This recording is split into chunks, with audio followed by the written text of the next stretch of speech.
The serpent rarely comes cloaked in darkness. It prefers familiar faces, comfortable tones, the warm cadence of someone who knows the rhythm of your heart. This is the most unnerving truth. Evil does not always crash in like a storm. This is why the betrayal doesn't just bruise. It reshapes the terrain of your soul. When God uncovers such a presence, when He points and says, "That one, yes, even that one," it is not to shame you for not seeing it sooner. It is to rescue you while there is still time. There is something terrifying and beautiful in the moment God exposes what has been long concealed. We imagine divine intervention as comfort, but often it first arrives as disruption.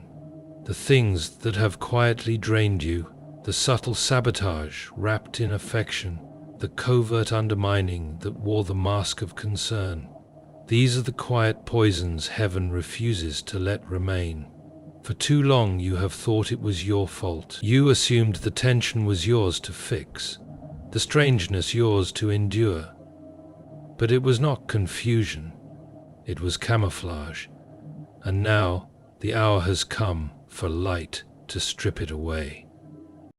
Do not underestimate the significance of timing. When God speaks with urgency, heaven's calendar is in motion. The command to be ready before June 1st is not superstition or emotional fervor, it is spiritual precision. God does not give vague warnings, He gives timed instructions because His releases come in waves, not whims.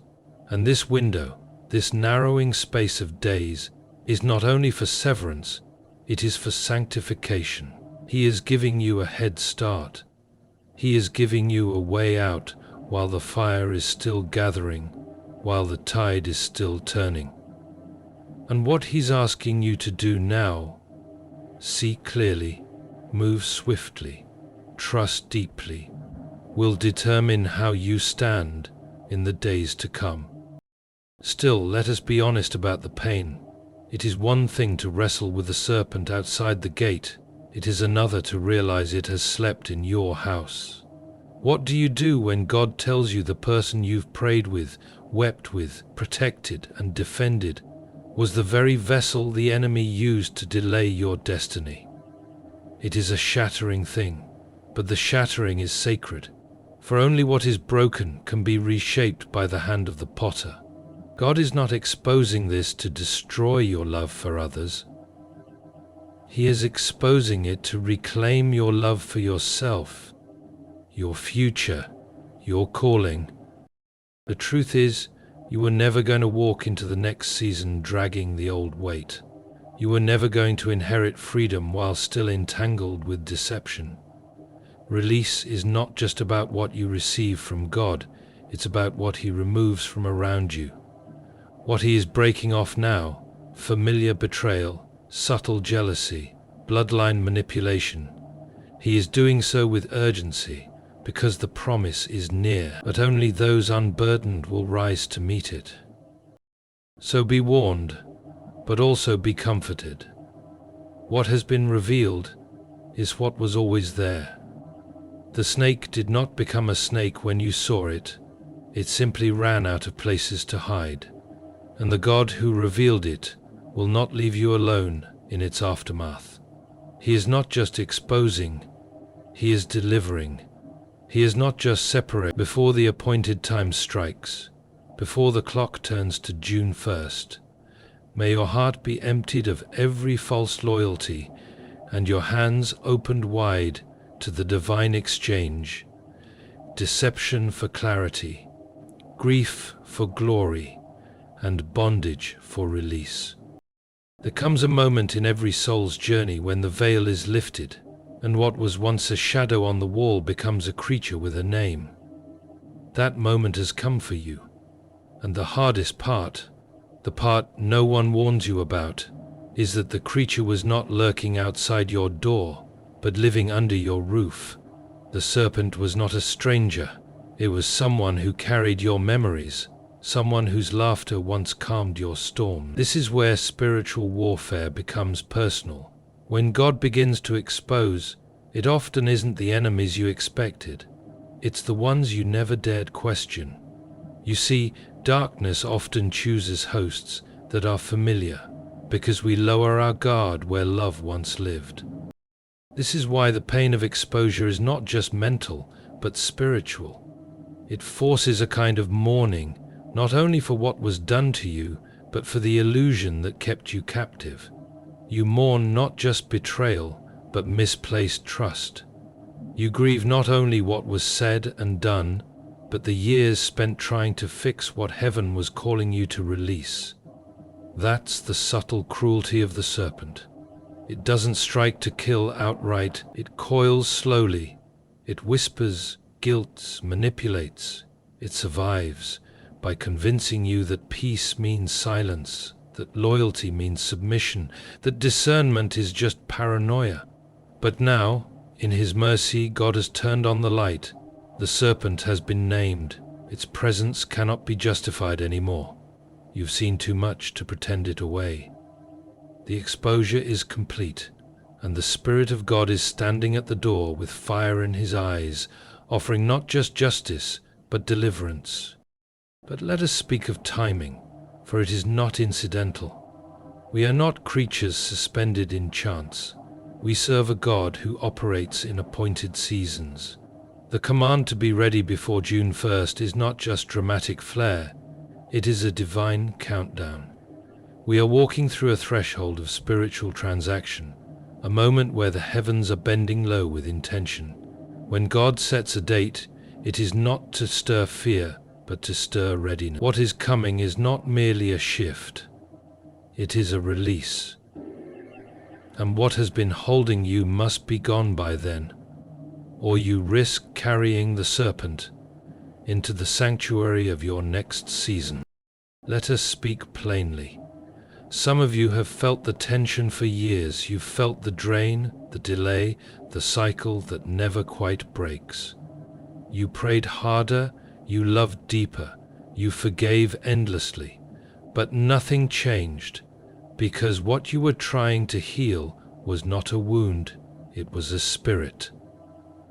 God is showing you now that what you called family issue or difficult personality was in fact spiritual sabotage. And now that you see it, you must act.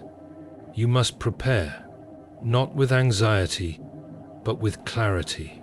This is the hour of separation, and with it comes the promise of restoration. The space that the serpent occupied will become sacred ground, but you must make room for it. The old must be removed to make way for the divine. And this is the hope. Exposure is not the end, it is the beginning. When God reveals, He also redeems. The pain of uncovering is followed by the peace of release. The truth may wound for a moment, but it heals forever. So let the tears fall if they must. Let the silence come where conversations used to thrive. Let the distance settle between you and what was once familiar. For God is not just severing ties, He is sealing your future. And as June approaches, you are not losing what matters, you are being unbound from what never did. There are moments when the divine hand reaches into the quiet corners of your life and removes the mask from something you thought you understood. This is one of those moments. You did not imagine the weight pressing on your spirit, the confusion that twisted your peace, the strange heaviness that followed certain conversations or gatherings. What you felt was real, but what you couldn't yet name has now been named by God. The serpent, long cloaked in the garments of familiarity, has been exposed, not in judgment against you, but in mercy for you. You were not blind, you were simply loyal. You were not naive, you were faithful. And it is precisely because of that faithfulness that God has chosen to intervene before this next season. He is not revealing the serpent to you because you are weak, but because you are strong enough now to let go. The most dangerous serpents are not the ones in the wilderness, but the ones that live within the walls you call home. They do not threaten loudly, they erode slowly. They appeal to your kindness, your guilt, your hope that love can heal all things. And while love is powerful, it cannot cohabitate with deception. You tried to make peace, to be the bridge, to pray the poison out. But the Lord is showing you now, this was never a test of your love. It was a test of your alignment. Will you choose what is right, even when it is wrapped in what is dear? Will you walk away from familiar voices when heaven says they've turned against your purpose? The serpent doesn't have to roar to ruin you. Sometimes it only has to remain close enough to influence your choices, but no more. The voice of the Lord is rising over the voice of manipulation. The scales are falling, and what is long hidden behind the curtain of blood and bond is now brought into the light for one purpose: freedom. We are not in an ordinary moment. When God gives a time frame, when heaven declares before June 1st, it is because something appointed is approaching, something that cannot coexist with old entanglements. God is not issuing a threat, He is offering preparation. The door that is opening will not stay open forever, and what you carry through it will either bless or burden the next part of your journey. Divine release always follows divine instruction. Before the chains fall, there must be a turning, a breaking of agreement with what once held you. This is why the exposure came first. You needed to see it clearly so that you would not be tempted to justify it again. What was once confusing is now undeniable. The person or influence that once blended into your circle has now been marked by heaven's discernment, and not because you are called to punish, but because you are called to walk forward. And the release, is nearer than you think. Not the emotional relief of cutting ties, but the spiritual inheritance that was delayed while your life remained entangled with a spirit that worked against you in secret. You may feel loss, but heaven sees gain. You may feel lonely, but God sees you being rightly positioned. This is a sacred pruning, not a rejection. God is clearing the path because something holy is on the horizon. You must be light to carry it. And where guilt once sat, peace will soon reign. Where confusion lingered, clarity will take residence. You are not just losing a voice, you are gaining your own. Not just letting go of a false protector, but stepping under the true covering of God. So prepare, not with sorrow, but with reverence, because by the time the calendar turns, the shackles that once held you will lie in dust behind you, and your feet will be free to run. There is a sacred violence in truth, not the kind that harms, but the kind that tears through deception like a blade through fog. And when God begins to wield that truth, it does not always come softly. It can feel like loss, like betrayal, like the floor has given out beneath what you thought was secure. But what is being removed in this season is not your foundation, it is the rot beneath it. The serpent has been hiding in plain sight, not with horns and fire, but with smiles, shared bloodlines and false intimacy. Its power was not in what it said, but in how long it went unquestioned. And now that God has exposed it, not through rumor but by revelation, you are faced with the clarity you prayed for, even if it came at a cost. God is not cruel in revealing the serpent within your family. He is kind beyond comprehension, because had He left it covered, had He allowed you to continue entangled, your destiny would have suffered delay after delay. The exposure is not a punishment for your blindness, but a reward for your endurance. You chose to love, to believe, to forgive, and now heaven has stepped in, not to rebuke you for that loyalty, but to say, enough, enough delay, enough deception, enough emotional exhaustion masquerading as family obligation. The spiritual cost of pretending is too high. and the time for pretending is over. When God says, "I have shown you what hid in your midst," He is not asking you to fight it. He is asking you to walk away from what was never truly standing with you. This moment, this divine interruption before June 1st, is not about panic. It is about preparation. God moves in patterns, and He warns before He acts. The exposure was the warning. The instruction is to release, not just emotionally, but spiritually. Detach, disentangle, and disarm the agreements you made unknowingly. You may not have spoken vows, but you carried burdens that weren't yours. You wore guilt like a garment, bore silence, and yet your heart remained open. But now, the Spirit is drawing a line in the sand, not to divide you from people, but to divide you from bondage.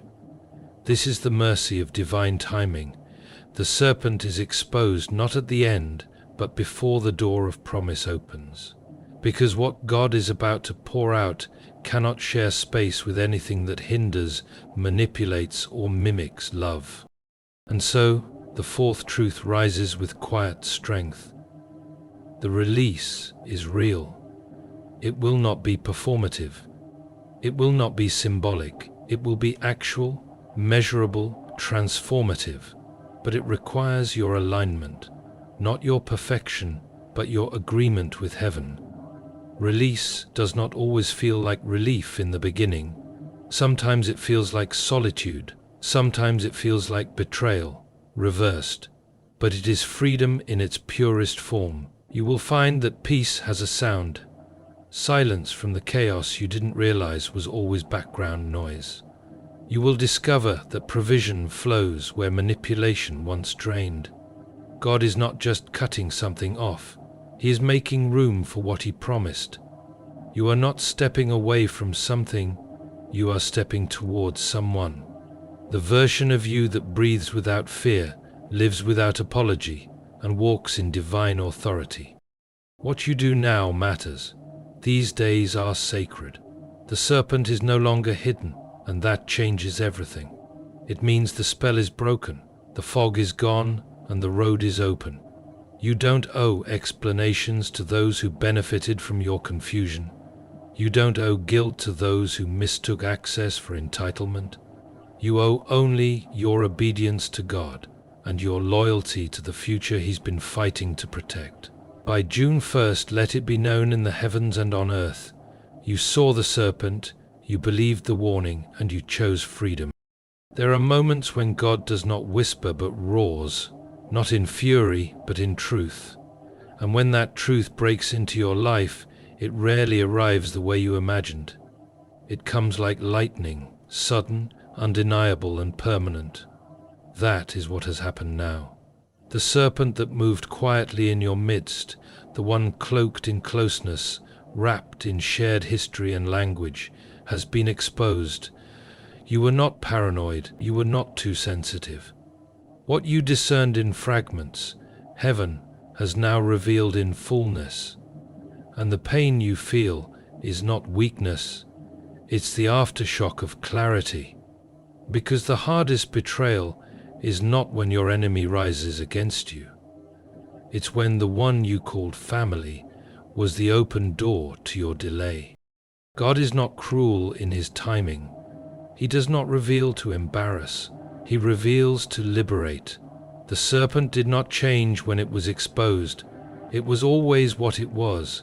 But now the illusion has died, and that is the mercy. You are no longer bound by the mask someone wore in your presence. You no longer need to question your instincts or silence your spirit to preserve false peace. What has come into the light is not just a person's behavior, it is the spirit behind it. And now that it has been named, heaven expects you to choose. Not bitterness, not vengeance, but distance. Boundaries are not disobedience, they are obedience to truth. And what God has shown you is not just information, it is an instruction to act. The urgency of this moment cannot be overstated. Before June 1st, That is not a poetic phrase or spiritual dramatics. That is a deadline written in heaven's script. God is doing something in your life that requires separation before elevation. There are things that cannot go with you into the next season, not because they are loud, but because they are subtle. The serpent operates in the realm of subtlety, distractions, guilt, passive control, and that spirit has had too much access for too long. This time, God is not asking for negotiation. He is calling for obedience. The exposure was the first mercy, the command to release is the second, and this window, this divine stretch of days, is your opportunity to come into alignment before the doors open wide. It will not feel easy. Let's not romanticize what it costs to walk away from something or someone you once loved. It will feel unnatural, like cutting off a part of your own past. But understand this, God is not asking you to destroy the connection. He's asking you to surrender the influence. There is a difference. Honor does not mean access. Forgiveness does not require proximity. And love does not mean returning to what drains you. You can bless them from a distance. But you must move, because the season that's coming will require all of you, focused, whole, undistracted. And the serpent's voice, if left unchecked, will grow louder in the moments when your faith begins to rise. And yet, here is the beauty of this moment. It's not just about what is being removed, it's about what is being prepared. Divine release is not empty space, it's divine replacement. The peace you've been praying for, it's coming. The clarity you've longed for, it's already unfolding. The spiritual momentum that seemed to stall year after year, it's about to return in full force. But God, in His love, is clearing the ground before the rain falls. He will not let you plant in polluted soil. He will not bless what keeps you bound. So trust the severing, however gentle or sudden it may be. The one who revealed the serpent is the same one who is preparing your table. And when June comes, you won't be grieving the loss. You'll be walking in the promise.